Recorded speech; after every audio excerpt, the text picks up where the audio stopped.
"Teacher, Rabbi, which is the great command in the Torah?" And Jesus said to him, "You shall love your God, your Elohim, with all your heart, and with all your being, and with all your mind. This is the first and the great command. And the second is like it. You shall love your neighbor as yourself. On these two commands hang all of the Torah and the prophets." Matthew 22:36-40. My name is John Davis, and I need to tell you a story. A story that runs counter to what they want you to believe. Their story is that Americans are divided, hateful, and selfish.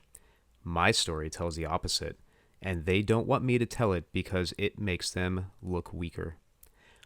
I want to tell you the story of Camp Miller in Pensacola, North Carolina, a rural mountain community south of Burnsville in Yancey County.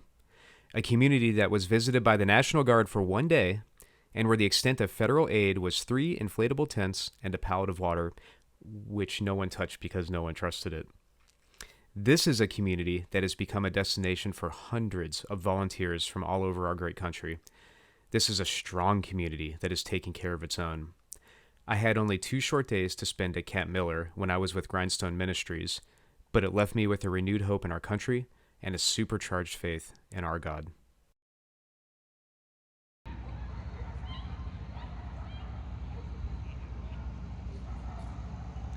All this is civilian setup. Those tents, there's 2 of them that the government dropped off, and they dropped off a pallet of water that nobody touched because they didn't trust it. It sat out in the field for a long time. The rest of this, though, is all donations from people, and it's just amazing. No issues with crime, no issues with looting. People are running out making supply runs to people out in the hills who can't get out. There's all kinds of stuff. It's just the coolest thing. They've got a chow hall.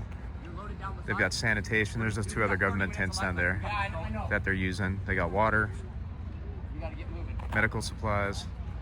People set up camp here. It's just amazing. God bless America.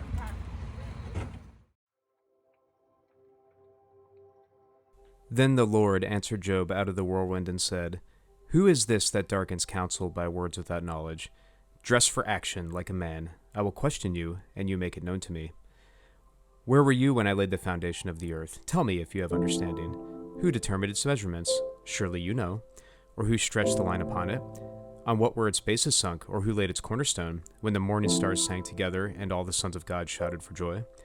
Or who shut in the sea with doors, when it burst out from the womb, when I made clouds its garment, and thick darkness its swaddling band, and prescribed limits for it, and set bars and doors, and said, Thus far shall you come, and no farther, and here shall your proud ways be stayed.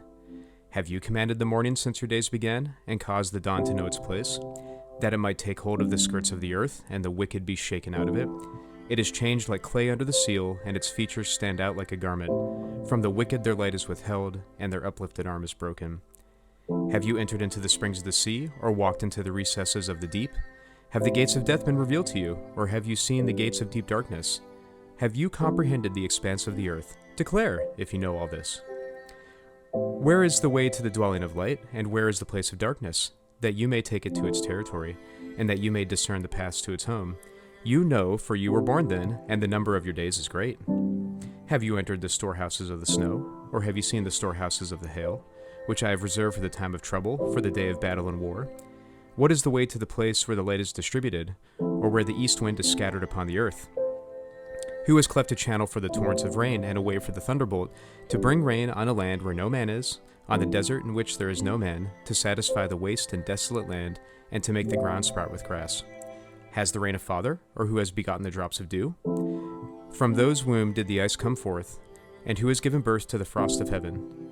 The waters become hard like stone, and the face of the deep is frozen. Can you bind the chains of the Pleiades, or loose the cords of Orion? Can you lead forth the Mazzaroth in their season, or can you guide the bear with its children? Do you know the ordinances of the heavens? Can you establish their rule on the earth? Can you lift up your voice to the clouds, that a flood of waters may cover you? Can you send forth lightnings, that they may go and say to you, Here we are? Who has put wisdom in the inward parts, or given understanding to the mind? Who can number the clouds by wisdom? Or who can tilt the water skins of the heavens, when the dust runs into a mass and the clouds stick fast together? Can you hunt the prey for the lion, or satisfy the appetite of the young lions when they crouch in their dens or lie wait in their thicket? Who provides for the raven its prey when its young ones cry to God for help and wander about for lack of food? The Book of Job, chapter 38.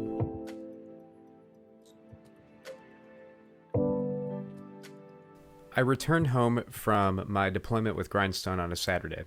So the next day on a Sunday, I was able to go to our normal church that we go to in Ohio with my family. And of course, when I got back, everybody was asking me, how did it go? What was the experience? How was it?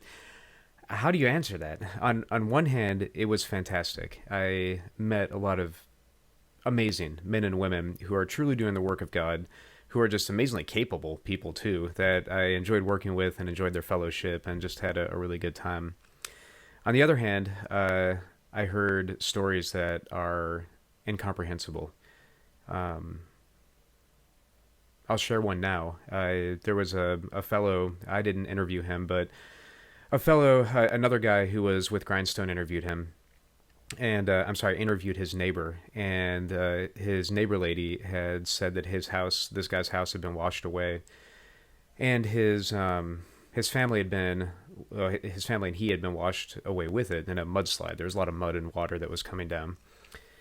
And when the mud took him and his family, of course it balled them all up in the mud, and the rescuers found him basically buried from the shoulders down in mud.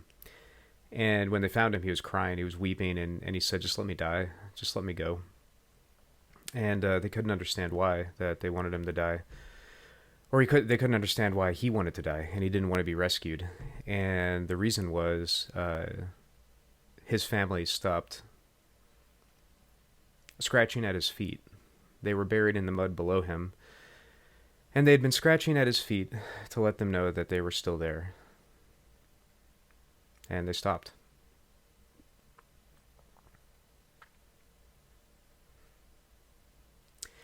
One of the guys at my church asked me, it was more of an offhanded comment of how does God allow such suffering? And I am definitely not qualified to answer those questions, not at all. But I do know that the Book of Job is a book that deals with this exact thing. And I don't know. I don't have answers why it happens. I do know that our God is a good God, and good things come from God. All that is good comes from God. And I know that this world is ruled by not God. It's a fallen world, and it's ruled by the exact opposite of God, one that deceives and wants to be God. And I know that there's a whole bunch of things that my puny human mind cannot conceive. And what I do know is that what I saw at Camp Miller and saw on the deployment are examples of the goodness of God. And it doesn't cancel out the suffering that the people in that area experienced, the hell that they were living. But it does show that it's not all for naught, that humans can be good, and we can rise to the challenge, and we can do excellent things. At Camp Miller, in particular, that was a camp that was just spun up by the locals. It had no oversight, as far as I know. It was just a bunch of people who were like, holy crap, we need to feed and clothe and provide sanitation and donations and all that for the local, for our neighbors, really, forsake not thy neighbor. And they did it. There were ladies who cooked. There were, and men too, for that matter, they were cooking too, although I think it might be debatable that the ladies' food was better, just saying. There were food donations coming in.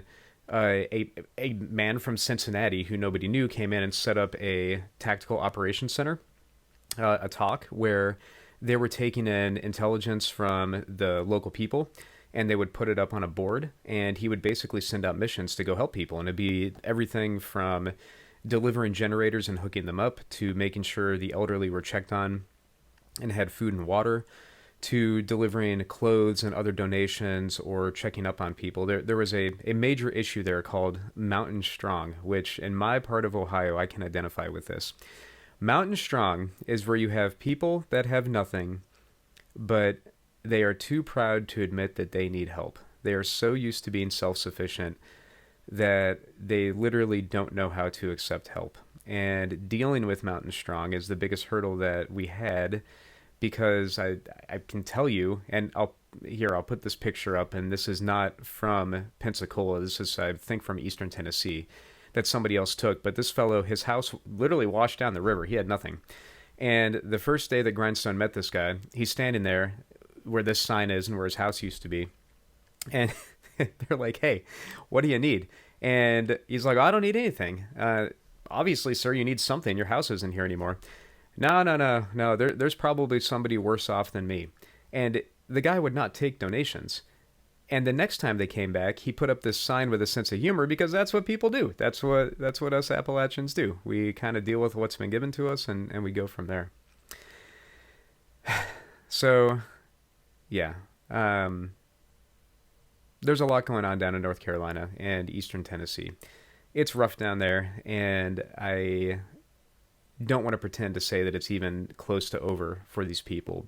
But there are places like Camp Miller that exist that will never make it into the news. They'll never be talked about. I searched high and low on the internet, and all I could find was this news clip or newspaper clip, and good on this newspaper for actually covering it. If you go to Google News and search for Pensacola, North Carolina, where Camp Miller is, there's no coverage of Camp Miller and what's going on there and what the citizens are doing and what's capable, and I don't know. Maybe it's... I think it's because it makes the government look bad, and it makes people in power look bad, because as it turns out, they are useless, honestly. It is good people with good hearts that are caring for their neighbors that are making a big difference down in the area. And if that's not America, I don't know what is. God bless you all. Please keep the people of North Carolina and Eastern Tennessee in your prayers, and please keep us in your prayers. And thank you for watching.